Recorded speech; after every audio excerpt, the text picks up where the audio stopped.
So kind. Thank you. Thank you. Hey, keep it going for all my friends that you've seen so far. It's good to be here. You guys ever get like a haircut so bad you have to get another one right away? I had 2 haircuts this week. I gave my old barber one last chance, and he fucked me up. I looked at the mirror and I was like, oh, this is gonna be a hat-on special for sure. But luckily, someone else saved it. I love my barber, but he's inconsistent and he's weird. He used to do this thing. Anytime he would line up my mustache, he'll take a finger and put that finger on my lip, right here. And his face would be this close. And I try not to breathe on his finger and make this more intimate than it needs to be. Life is short. Life is short. But when your barber puts a finger on your lip, life is forever. It's too long. Because it's sexual. It's so sexual, I tried it on my girlfriend. She loved it. She was like, ooh, where did you learn that? I was like, my barber Abdul? For my next move, I'm gonna rub my dick on your elbow and pretend it didn't happen, okay? I have a weird family. I grew up on my mother's side of the family, so I don't know my dad's side. And recently, my uncle on my dad's side passed away. I've only met him once. And his son, who I don't have any connections to, wanted to let me know that his father died, but did it in the weirdest way possible. He sent me a picture on Facebook Messenger of the body. And wrote in Arabic, he's gone. And I was like, yo, I am an Arab American. Like, you don't think the FBI has a file on me? This looks like a confirmed kill. This looks like I put a hit on for ISIS. And you're like, mission complete. He's gone. I'm a cat dad. Any cat people in here? Tom, you? How many cats do you have? None? You're just trying to be supportive? Okay, cool. I have 2 cats. I have 2. I think 2 is a good number. 2 is the limit before society judges you, you know?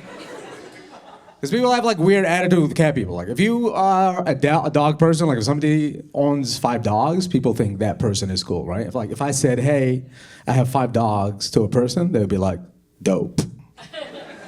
You must have the biggest yard. But if I tell that same person I have 5 cats, they'll be like, are you okay? Are you sad? I have 2. I love them. I love them. They're very funny. They're very unpredictable. Like the first week I had a cat, I learned a valuable lesson. If you have a cat and you take a shower, close the bathroom door, or things will get uncomfortable. I left the door open. I got out the shower and I got down, and my new cat Magic was standing right where you're at, and he's looking. This is awkward. He's looking right here. I'm so sorry. Is seeing this? He's looking right over here. And he's never seen this area exposed before. Because I'm not a monster. And then he started to wiggle his hip, which I learned that is cat language for I'm about to launch full momentum. And that's what he did. He flew towards what he thought was a toy or a treat. I don't know how he thinks. And luckily I used to salsa, like I have decent hips. He came in this way and I just went.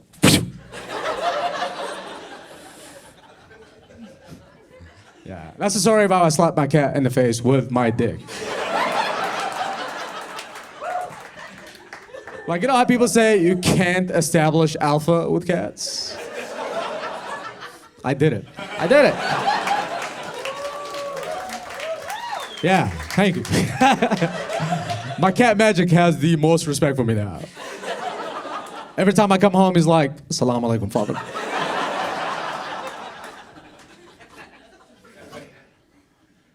This is a weird transition. I used to work with kids. Should have thought that one through. I used to be a volunteer at a third grade class. My ex-girlfriend was the teacher. She needed help. And I work with those kids, and you guys have kids? Yeah? They're like, I feel both ways about them. I don't like them, and I like them. You know what I mean? I don't like them because at that age, like 8-year-olds, they don't have like a frontal lobe, it feels like. They have no filter. They're like Trump's old Twitter handle. I had this child come up to me at 7:15 a.m. I'm vulnerable. I'm not even like fully awake, and he goes, "Weird forehead," walks away. It has been 8 years. I have not forgiven this little bitch yet. So I don't like them for that. I love them for how funny they were. Kids are the funniest human beings. If you don't even come to a show, go watch A Bunch of Children. They will make you laugh. We had a show and tell, and this child brought a backpack that we should have examined. Unzipped the backpack in front of all the students and pulled the biggest dildo I've ever seen. For show and tell, he goes, "I brought a fish." Or a head massage thing, and then he rubbed his head with the dildo. And, you know, I don't say anything because it's like, it's not appropriate, but I think it in my head. I go, "That's the dumbest kid I've ever seen." But I thought too quickly because little Billy goes, "My mom's fish is bigger." And now I can't contain my laughter, okay? So I walk up to the child, I was like, "Hey buddy, let me grab that fish." I take it, step out of the class, sniff, sniff, and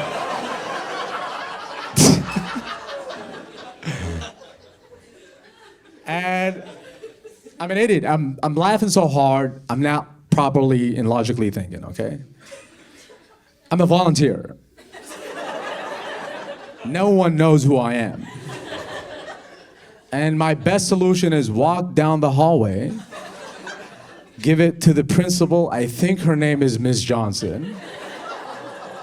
Do you not see the wrong image here, sir? I'm a grown man walking the hallways of an elementary school with a giant dick in my hand. Does that fit?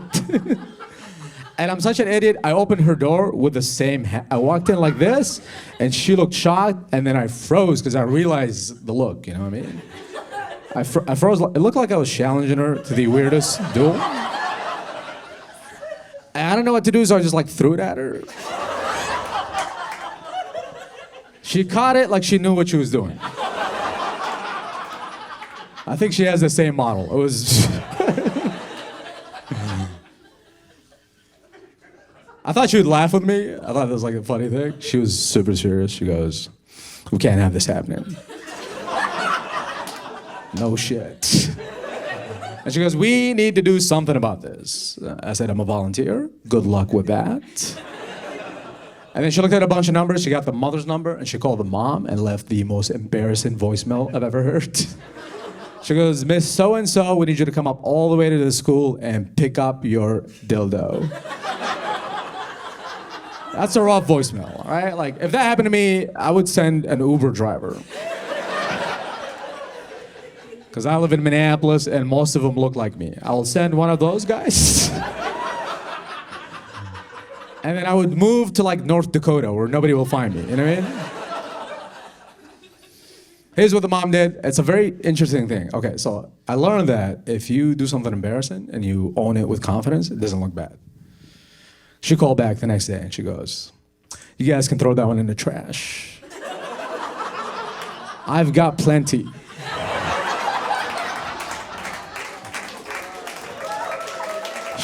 She should be the mayor, right? You should be the mayor if you do that kind of shit. A week goes by, and anytime I saw the staff and the teachers, all they talked about was the dildo. And it's funny at a comedy show, but it just felt not appropriate space for that, right? Every time I saw them, they're like, dildo this, dildo that. Dildo this, dildo that. And I'm like, you guys are missing the point.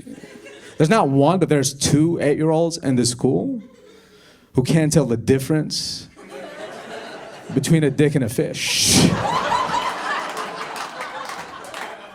Yeah, you failed as teachers. Get back to work. No child left behind.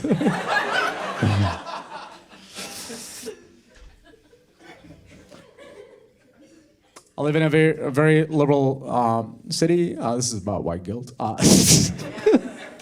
Yes, the white woman says. Okay, great.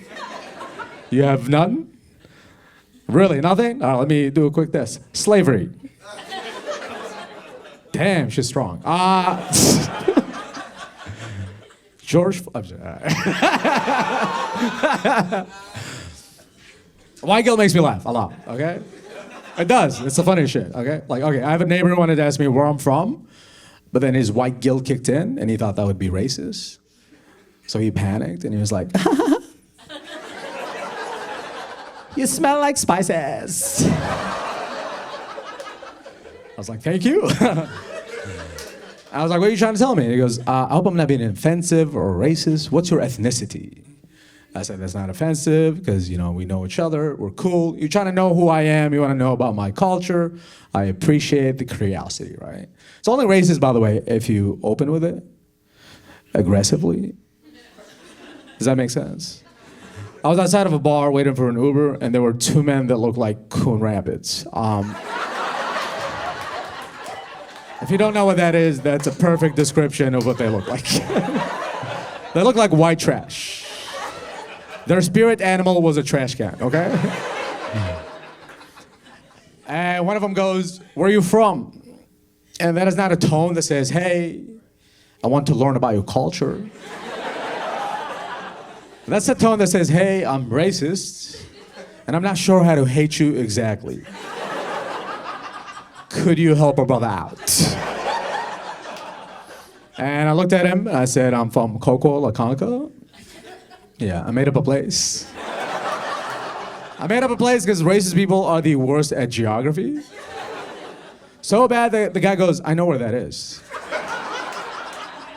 I go, really, where? He goes, Saudi Arabia. His friend goes, you're an idiot. It's in Africa. I said, you guys are wrong. Why don't you just go home and Google it? It's a wonderful country. And I went home as fast as I could. I opened my laptop, I went to Wikipedia, and I made a page for Coco I'm technically banned from Wikipedia, but it was worth it because my page was active for 8 hours. And in the analytics, you can see how many views you get.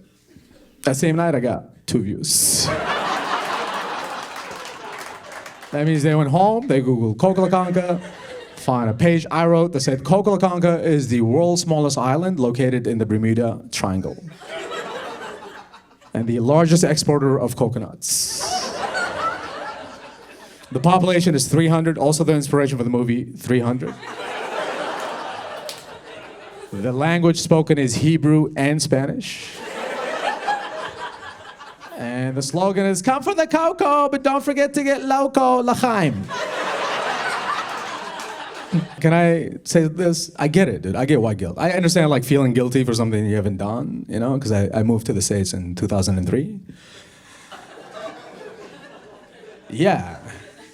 At that time, if you were to ask me what time it is and it happens to be 9/11, I would kill a minute before I answered. If a guy comes up to me and he goes, hey, what time is it?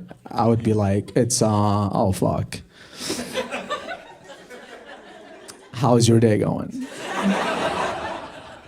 What's your name? John? John. That's a good name. That's an amazing and unique name.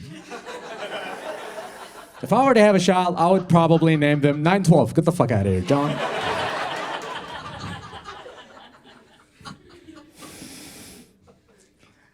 By the way, if it makes you feel any better, racism, white people, it's not like exclusive to you.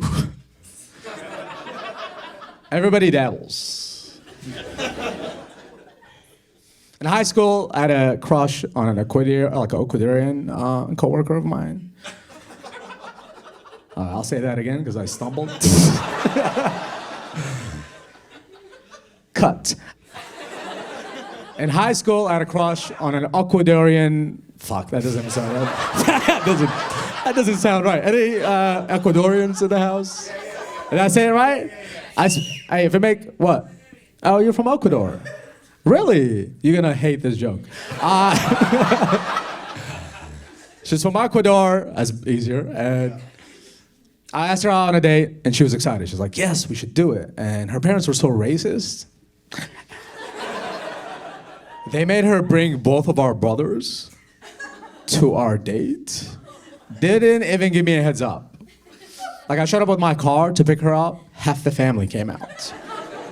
I tried to be a gentleman. I opened the door for her. The big brother slammed it shut. And then all three of them sat in the back seat of my car. And I was like, challenge accepted. I'm gonna finger bang all three of you tonight. I think I got this. And the funny thing about being a dude, you never give up. I still tried. I was like, if I charmed them, they would, they'd be, something would happen. You know what I mean? So I'll be like, so how's it going? I'll just talk to them through the mirror, and they would say nothing back. So in 2008, I drove three people in the backseat of my car, silently and awkwardly, to a movie theater. I think I invented Uber. I think I was the first guy. I have conservative friends. Anybody else? Yeah, hell yeah. Fuck you. Where are you from, by the way? Me? Yeah. Like, Minneapolis. come on, dude. Don't do this shit to me. You look tanned as fuck, dude. Like, what's your ethnicity, huh? Sweden. Sweden? Why do you look Latino? Midnight Sun. I don't buy it, dude. Come on, all right, I'm not trying to be weird. Like, look at him. Does that look white? All right, come to the stage real quick. Real quick, come in. I want everybody to see you so that I don't look racist. Come closer.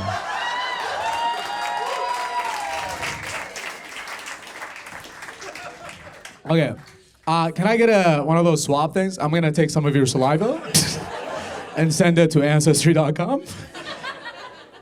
But really? Sweden, that's what we're gonna go for? I grew up in Sweden. I lived there most of my life. Okay. I moved here when I was little. Where's your family from? Thailand. Fucking asshole. Go sit down. What a bitch.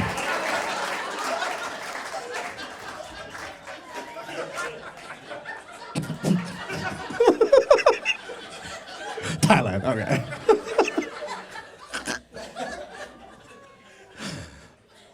And you have conservative friends, is that what you said? I can see why. It's good. It's good to have friends from everywhere, right? I would agree, yeah. I have conservative friends. I feel like everybody needs at least one Republican friend because they have big trucks. Yeah, that's who I call when I move to a new apartment, okay? I don't call my progressive vegan friend with a scooter, you know? Like, it doesn't have the diet or the vehicle to help me move a couch. I got into an argument with one of my conservative friends about white privilege. Like, he doesn't believe in it. And I think part of it is like the name. I think we should change it from white privilege to white perks. Because white people love perks. I don't think anybody would deny perks, you know what I mean? They would brag about it. They were like, I was doing 60 in a 45, got pulled over, got away with a warning. White perks!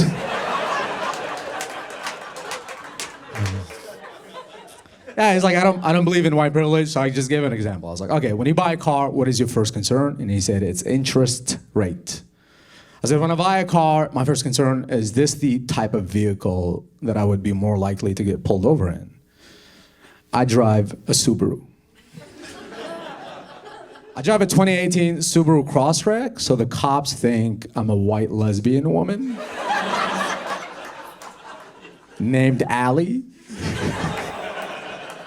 Like, that's how I live. I'm Ali in the streets and Ali in the sheets.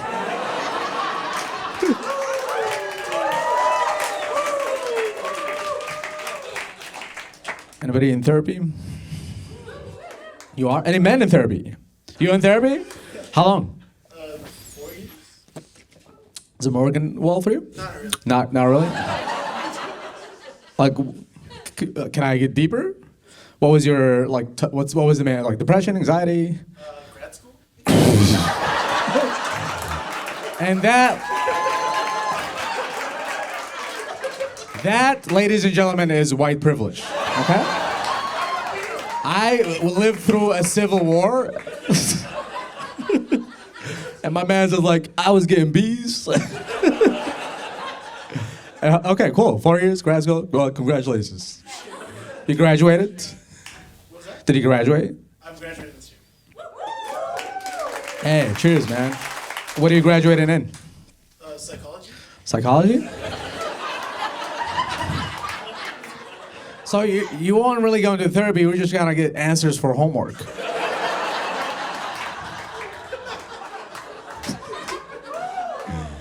He's like, okay. He's the only patient with a fucking clipboard.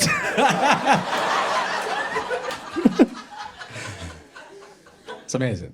I love therapy. I think I recommend it to every man I know. I feel like a lot of men are very resistant to therapy because they think it's weak. So I pitch it to my guy friends in like video game terms. You know what I mean? I just go, therapy is a video game. You're player one, and your objective is to defeat your childhood. And the final boss is your dad, for sure. Your finishing move is the hug that he never got from his father. And then you hear, finish him, and you whisper, I'm proud of you, and then he dissolves. If you don't like that joke, it is time to forgive your dad, okay? Or stop hitting your son. You laugh like you got a, did you get hit growing up, sir? Did you? No. Yeah. It was like a cathartic laugh. The belt, does that like put you in trauma mode? Such a dick move to do. Trigger. I'm just gonna. that wasn't my dick. It was the belt. I just want to. You guys gone through a lot throughout this show. Remember this? Okay. Yeah, man. I'm 34. I don't have any kids yet. Yeah. Yeah, I'm thinking about it. I'm starting to like contemplate. I'm leaning towards no. Because I don't want to be a bad father. Does that make sense? Like, I don't want to do what your dad did to you. You know what I mean? Because that's how I grew up too. I was hit growing up. And never hit your kids. Don't even spank them. Best case scenario, they'll do stand-up comedy on Zoom. And I feel very strongly about that. And I feel like I'm not qualified to be a father because I've had way too many urges to hit other people's kids. You too? Yeah. You're a teacher. Oh, all the time, right? Yeah, like we don't do it, but we feel it. We feel it. I feel it too strongly. That's why I'm like hesitant. I was at a Target and then there was this bitch ass little kid. Was bullying his mother in front of me. He goes, hey mom, look. And he starts to giggle and then he takes a box of cereal, throws it on the ground.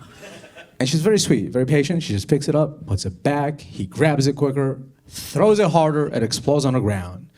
And then she goes, Timmy, that's your final warning. And Timmy goes, what are you gonna do? You can't hit me. And I looked at her with the eyes that said, do you want me to? Just give me the green light. I think I can fuck Timmy up. I think...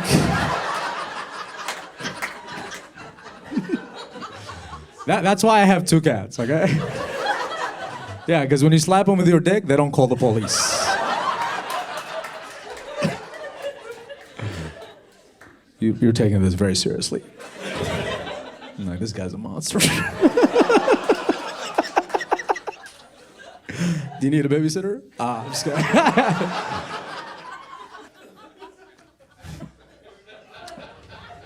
What grade you teach? K5 Spanish. Spanish?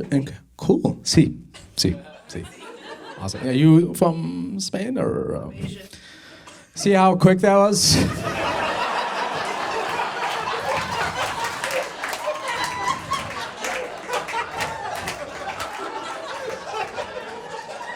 You son of a bitch. I grew up with a very beautiful and strong, independent mother and 3 mediocre stepdads. That's the group effort that made this. And one of my stepdads was like a super bigot, a super homophobe, which I hated about him. Like he would say things to me to like make me scared of gay people. Like he'll say like the craziest things. One time he goes, Ali, when gay people have sex, it shakes the throne that God sits on. When gay people have sex, it shakes the throne that God sits on. And I was like, yeah, that's a very weird and specific feature that God installed on his throne. He's God, he makes his own stuff. He didn't go to IKEA and was like, you guys have a throne that vibrates when lesbians finger bang? I was like, dude, even if that's true, wouldn't that make them his favorite people? Because that means every time they make love, he just gets a nice massage. Yeah. My family is Ethiopian, Yemeni, Muslim, so 99% of my family are homophobic. And at least 30% of them are gay. Someone is lying, you know what I mean? And the source of their homophobia gets like, I think it's from religion. I think that's like where it comes from mostly, right? And I never got like why religious people are homophobic, because like, you know what I mean? Like how do you love God and then hate gay people? Because, you know, Jesus was gay. Yeah, no straight man has that level of love and compassion in him. Like if Jesus was straight, he wouldn't have the wisdom to give you the other cheek. He would kill you. Resurrect your body, call you a pussy, kill you again. I feel like a lot of people know that he was a carpenter, but they don't know that his favorite wood was cock, so I'm just trying to spread the word. Yeah, dog. Yeah, I do think he's gay. And the reason I think, yeah. I have a good, okay, here's my, this is why I think it. It's 2 things. First thing is his missing years. I think that's suspicious. Like we know everything about him as a baby and then later on, but nothing between 11 and 29. Puberty, clubbing years, missing. Those are the deleted Bible scenes. The other reason is it's the kiss of Judas. You guys know about the kiss of Judas? It's how he betrayed him. He told the Romans, I'm going to signal to you who Jesus is with a kiss. That's a work of a vengeful ex. I feel like Judas was like a bitter bottom.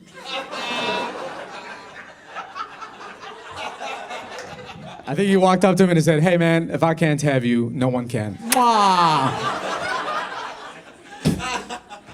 Yeah, I did that joke in Kentucky because I don't know how to read a crowd. I got super tense, and after the show, this guy came up to me. I can't do the accent, but the rhythm was.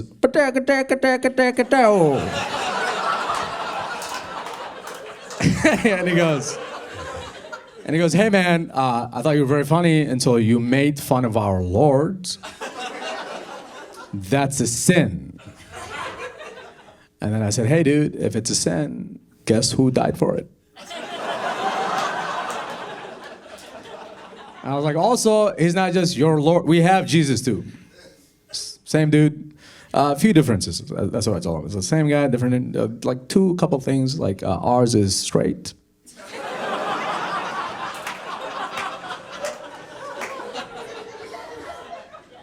And the big difference is like ours doesn't go to, like he doesn't get crucified. Judas gets crucified. And then Jesus goes to heaven. So I was like, now that you know this, if you really love the guy, Islam has a better alternative ending for you. I think he converted, I'm not sure. By the way, I'm fucking around. I don't think he's gay. I just think that there's more evidence of him being gay than white. Okay, all right. White Jesus crowd over there? Okay, cool. Cool, we think he looks like Matthew McConaughey? Is that what's going on? White Jesus is the funniest thing to me. It's so funny. It's so funny. Just like all right. It's just like, okay, people go to church and they openly listen to an establishment that has a picture of their God and their own skin color. That's funny. That's like if I went to a mosque and they had a picture of Chinese Muhammad. And I'm gonna be like, who's this Sweden guy? That's not our guy. Yeah, I'd be like, that's...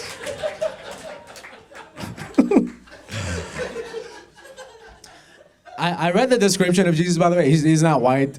He's actually brown. Like, if you read the description of him, he's a brown dude who had a beard, wore a robe, and sandals. He looks kind of like Osama bin Laden. Yeah. Okay, that's a deep reference. You guys remember 9/11? He was the antagonist. He's brown. I feel like that's why he hasn't come back yet. He's nervous. He's up there just looking down at Syria. He's like, not yet. Too much heat.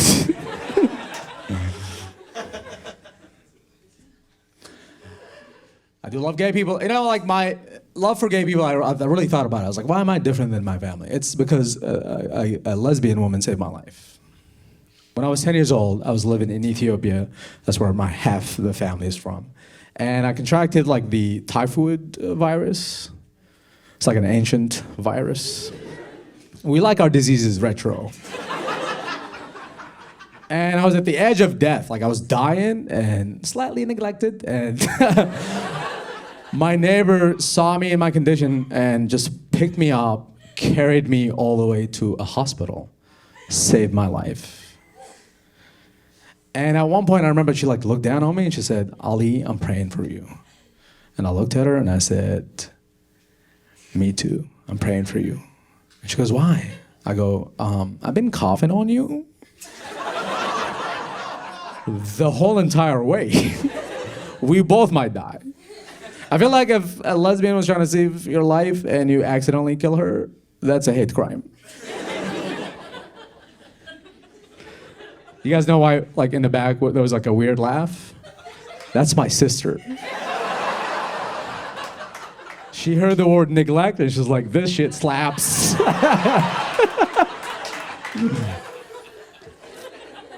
It's true, dude. Neglect runs deep in my family. So half my family is from Ethiopia, the other half is from Yemen. If you haven't been to Yemen, now is a great time to visit. If you love bombs and famine, mwah, check it out. And Yemen's going through a lot. You know, it's the worst humanitarian crisis, and we had like a civil war, proxy war. And things got really bad at one point, and I remember watching like breaking news about 2 airstrikes from Saudi Arabia that hit the capital, Sana'a. That's where most like my family is from. And it took me to a very bad place, and I was like, fuck, man, this might be the day that I lose someone I love. And then 5 minutes went by, and I got a Facebook notification from one of my cousins who lives in Sana'a, and it said, Ahmed Khalid invites you to play Farmville. I was like, I think they're good. I think they're fine. I was relieved, but also like confused, you know? Like, who still plays Farmville? And why is a Muslim raising virtual pigs? That is not halal, okay? That is not halal. It also made me kind of disappointed because, like, when you think about it, all right, that means that social media, it ruined us to the point that we would never have like the equivalent of Anne Frank.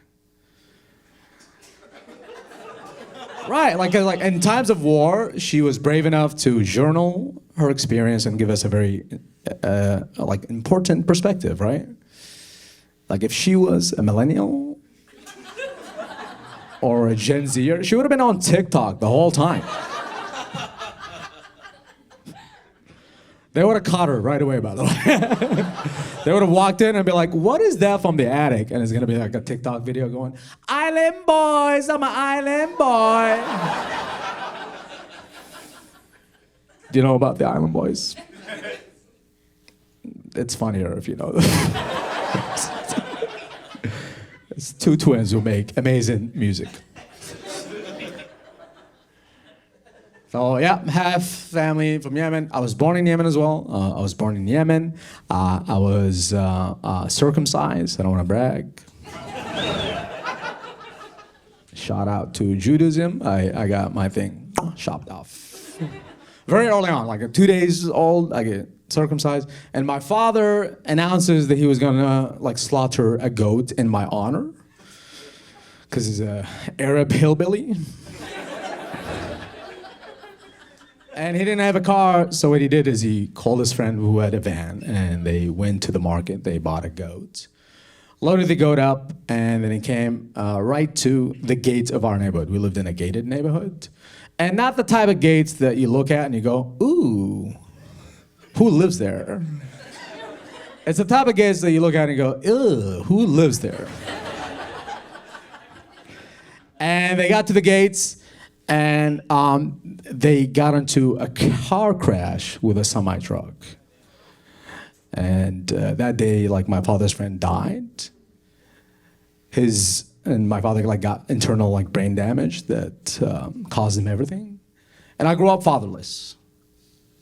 Every time I saw the gates, I was like, oh fuck, I just, you know, the guy that was supposed to ensure me that the world is safe is gone. And the funny part, the fucking goat made it.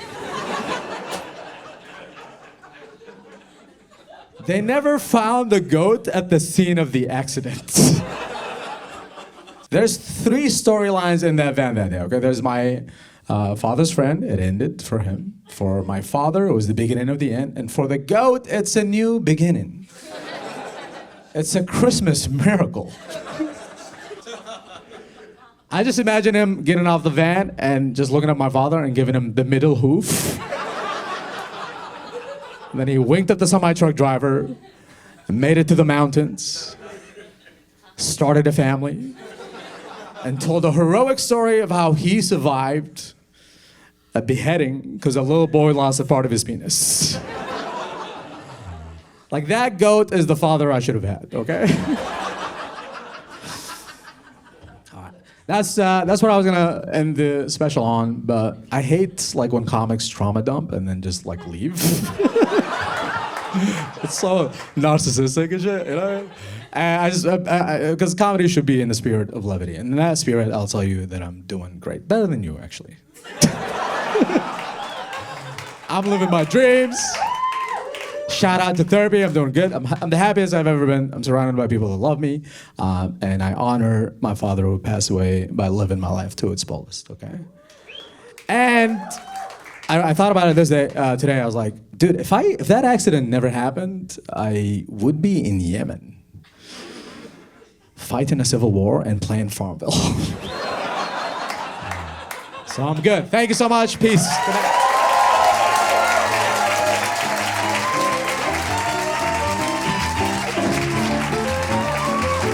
Sultan, everybody.